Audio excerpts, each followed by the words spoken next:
नमस्कार, आप देख रहे हैं न्यूज़ वन दिल्ली और मैं हूं आपके साथ काजल जैन। आपको बता दें कि राजधानी दिल्ली के मंगोलपुरी थाना क्षेत्र से एक ऐसा मामला सामने आया है जिसे सुनने के बाद आप लोग भी हैरान हो जाएंगे।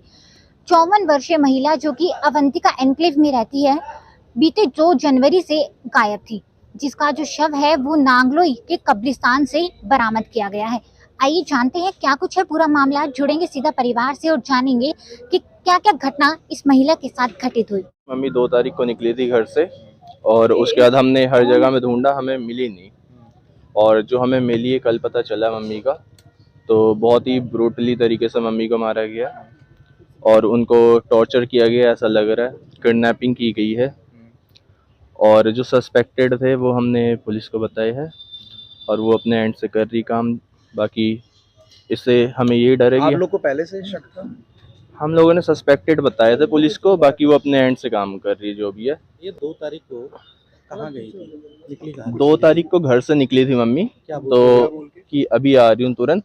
तो हमने सोचा आ जाएगी, हम वेट करते रहे पर आई नहीं। हमने हाथ पैर मारे हर जगह में करते करते अब 11 दिन के बाद पता चल रहा हमें। तो 2 तारीख को कितने बजे निकली थी? 2 तारीख को 11:15 निकली थी। और 10 कितने बजे आप लोगों ने ढूंढना स्टार्ट किया उनको? हमने 2-2:30 बजे से कॉल किया था, पर हमें अंदाजा नहीं था कि क्या दिक्कत है। फिर 6 बजे तक जब कॉल एकदम ही नहीं मिल रहा था, मतलब उठा ही नहीं रही थी, तो हमें डर लगने लग गया था। उसके बाद फिर हमने 10 बजे के आसपास 2 तारीख को सेम डे कंप्लेन किया था उनको। ये जो मोबिन नाम का लड़का है, ये मेरी माँ को लेकर गया था। ये हमने पुलिस को ऑलरेडी इन्फॉर्मेशन दे दी थी। उसके बाद उस दिन हमारी जनरल डायरी की रिपोर्ट कटी थी। उसके बाद एफआईआर तो आप लोगों के सामने क्लियर है कि कब कटा है। ठीक है, पुलिस अपनी पूछताछ कर रही थी, पर एक एक दिन आपको पता है ना कैसे ऊपर बीतता जाता है। हमें तो न्यूज़ चाहिए थी, वो कैमरास चेक कर रहे थे, सब कुछ चेक कर रहे थे, but at the end of the day मेरी मॉम को किडनैप किया गया है सबसे पहले। उसके बाद उनके साथ टॉर्चर हुआ है, फिर उनको ब्रूटली वहाँ पे आप लोगों को पता ही होगा शायद गाड़ दिया गया था और इसको छुपाने की कोशिश की गई है ऊपर से, झूठ पे झूठ पे झूठ। उसके बाद अभी हमें खुलासा हुआ है, कल ही हमें पता चला। उसके बाद से सब आपके सामने ही आप लोग देख ही रहे हैं। हम वहाँ गए शमशान घाट में और वहाँ पे मॉम को ये सब किया। तो ये सब कुछ जो किया गया है ये सब बहुत ही गलत है और अब तो हमारी फैमिली को भी मुझे लग रहा है खतरा इन सब चीज़ों को लेके। तो मैं तो चाहती हूँ कि न्याय हो और सबको इसमें इकट्ठे खड़े हो, चाहे वो न्यूज़ चैनल वाले हो, चाहे वो जो भी है, कानून है, सबको सबका साथ चाहिए। एक सवाल और है इनको जो पूछना नहीं चाहिए, लेकिन मीडिया है तो पूछना पड़ेगा। बोलिए। कि क्या वो तीनों आरोपी जो थे वो एक समुदाय से बिलोंग करते थे? एक ही समुदाय जी। से थे। उसमें से तो कहीं कहीं ये कुछ और भी एंगल है?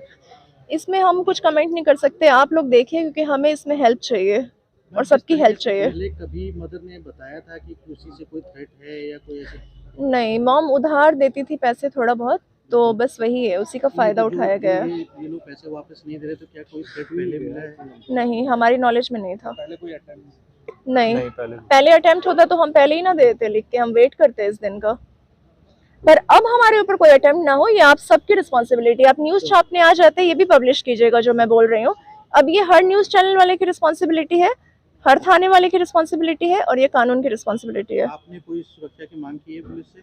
हम मांग करना चाहते हैं, हमने बताया है उनको ऑलरेडी, बिल्कुल हमें मिलनी चाहिए। किस चीज का थ्रेट है? मेरी माँ के साथ इतना सब कुछ हो गया, ये तो आपके सामने ही है ना। आपको बता दें जो कि मीना नाम की महिला है, ये पैसों का लेन देन यानी कि फाइनेंस का काम किया करती थी।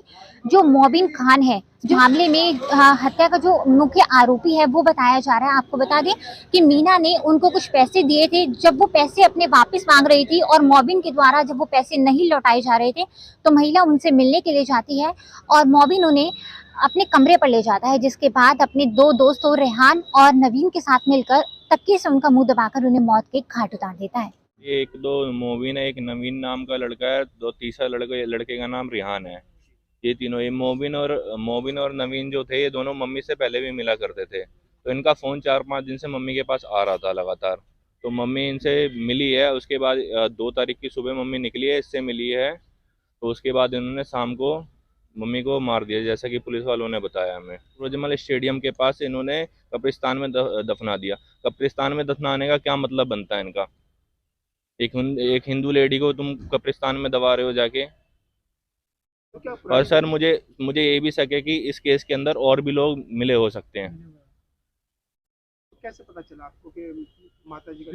दिल्ली पुलिस की वजह से हमें पता लगा। दिल्ली पुलिस वालों ने फ़ोन करके हमें बुलाया था सूरजमल स्टेडियम के अंदर, जहाँ पे मेरी मम्मी को दफनाया गया था। क्या तो कुछ हुआ मीना जी के साथ, एक बार थोड़ा सा विस्तार से बताइए। 2 तारीख को वो अपने बच्चों से कह के गई हैं कि मैं अभी आ रही हूँ थोड़ी देर में 10:48 पे। तो 10:48 में वो घर से निकली है। मोबिन खान नाम का एक शख्स है जिसने उसको फोन किया और उसके फोन पे आधार पे वो गई है। और उसके बाद जो क्या हुआ ये हमें कल पता लगा कि उसकी डेड बॉडी मिली है। और एक हिंदू महिला को उन्होंने मारा, पहले मार के उसको कब्रिस्तान में दबाया है। पुलिस की कार्रवाई से है कब्रिस्तान में से जो उस मीना का जो शव निकला है उसमें वो जो वहाँ का जो मौलवी था जो भी था उसने भी पैसे खाए होंगे तभी तो ये काम हुआ है। तो 10 दिन के बाद जो है उसकी कल हमें डेड बॉडी मिली है। जो भी तीनों आरोपी हैं उनको मीना जी किस तरह से जानती थी, या एक आरोपी को जानती थी मोबिन खान। आगे तो फिर ये इनका ये आपस में मिल ही लेते हैं। वो हमारा भाई है, ये हमारा भाई है, वो भाई भाई साहब आपस में मिल जाते हैं और ये कांड कर देते हैं। जिस तरह से मीना जी जो पैसों का लेन देन ब्याज पर करती थी, क्या उस वजह से मोबिन को जानती थी? उनका पहले भी कभी घर आना जाना इस तरह घर आना जाना नहीं था किसी का भी। ये बाहर से ही इन्होंने आपस में सलाह करके ये कांड किया है। पुलिस ने इसकी कब रिपोर्ट दायर की थी और किस तरह से जो पुलिस की तफ्तीश है वो इस पूरे मामले में देखने के लिए मिली? 2 तारीख को जब ये घर से निकली हैं तो नेचुरली है कि लेडी बाहर जा रही है तो बच्चों को कह के जाएंगी। सारा दिन सारी रात बीत गई तो कोई नहीं आई। तो रात 11 बजे जो है उनके बच्चों ने पुलिस में कंप्लेंट गिरी। तो अगले दिन जो है हम सारे थाने पहुंच गए। बट जो चीज है दिल्ली पुलिस के अंदर एक कमी है कि वो 24 घंटे के अंदर FIR क्यों नहीं करती, जबकि हमारे कानून में लिखा हुआ है कि 24 घंटे के अंदर FIR करनी चाहिए। अगर वो उस टाइम FIR हो जाती तो FIR के बिहाफ पे ये हमें संदेशा पहले ही मिल जाता। अब 10 दिन लाश को उन्होंने डेड बॉडी को कब्रिस्तान में रखा। हम भी घूमते रहे। लास्ट लोकेशन जो थी वहां पर भी मैं गई, 5-6 घंटे हम वहां पर भी घूमते रहे, लेकिन वहां कोई हमें सुराग नहीं मिला। यही जो हमारी पुलिस है दिल्ली की थोड़ा सा और कोशिश करती तो शायद ये इतने दिन ना लगते। पुलिस ने कब इसकी FIR दर्ज की और कब इस पूरे मामले पर तफ्तीश शुरू की?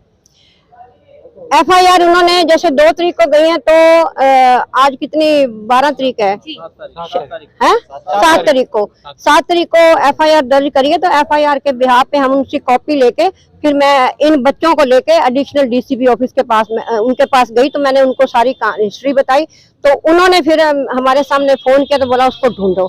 तो ये 2 दिन के अंदर कार्रवाई हुई है। इतना लंबा समय क्यों लगा उन्हें कि मतलब FIR दर्ज करने में? 2 तारीख की मिसिंग लेडी को जहाँ है 24 घंटे में 3 तारीख को FIR दर्ज हो जानी चाहिए थी, लेकिन 7 तारीख को दिल्ली पुलिस ने FIR दर्ज की। सर ये तो दिल्ली पुलिस को पता होना चाहिए कि हम क्या काम कर रहे हैं क्या काम नहीं कर रहे। हम तो बराबर थाने में जाते रहते। लास्ट लोकेशन भी कितनी बार हमने देखी। क्या रही उनकी लास्ट लोकेशन?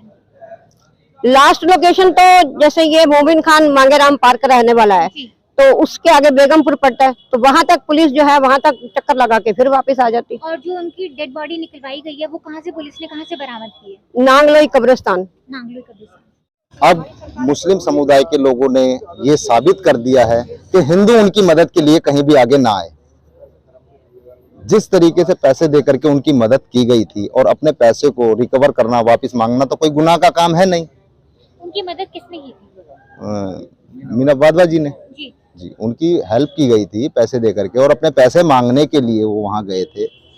और जिस तरीके से वो षड्यंत्र के तहत ये हत्या करी गई है, हत्या करने के बाद एक हिंदू महिला को मुस्लिम कब्रिस्तान के अंदर दफन कर देना, ये दिल्ली के लिए अपने आप में एक शर्म की बात है और हिंदू दर्शन के लिए भी एक शर्म की बात है। इस पूरे मामले पर हिंदू संगठनों को तुरंत तत्काल प्रभाव से आगे आना चाहिए। जो इस केस के अंदर सेक्शन दर्ज किया गया है 302 का, 302 के साथ 365 किडनैपिंग, 201 सबूत को नष्ट करना, 120 भी जो षड्यंत्र, क्योंकि वो एक से ज्यादा लोग थे, एक से अधिक लोग थे तो इसलिए उसके अंदर 120 भी लागू हो। और ये दिल्ली पुलिस कमिश्नर साहब से हमारी गुजारिश है कि वो जल्द से जल्द इस FIR को 4 सेक्शनों में तब्दील करके उनको फांसी के लिए तुरंत तत्काल करे, क्योंकि निर्भया की तरह 7 साल ना लगे इस केस के अंदर।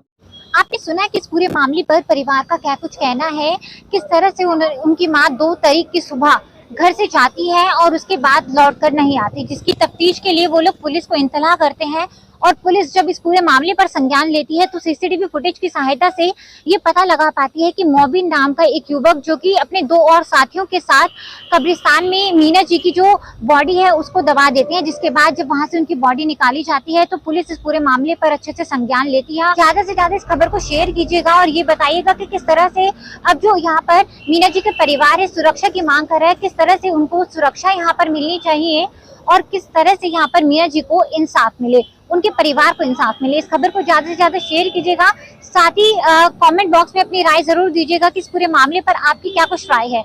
अगर आपके क्षेत्र में भी कोई इस तरह की घटना घटित हो रही है या आपके क्षेत्र की कोई समस्या है तो कमेंट बॉक्स में दिए गए नंबर्स पर कांटेक्ट करके हमें जरूर बताइएगा। तब तक के लिए कैमरा पर्सन राघव कोहली के साथ मैं काजल जैन, न्यूज़ 1 दिल्ली।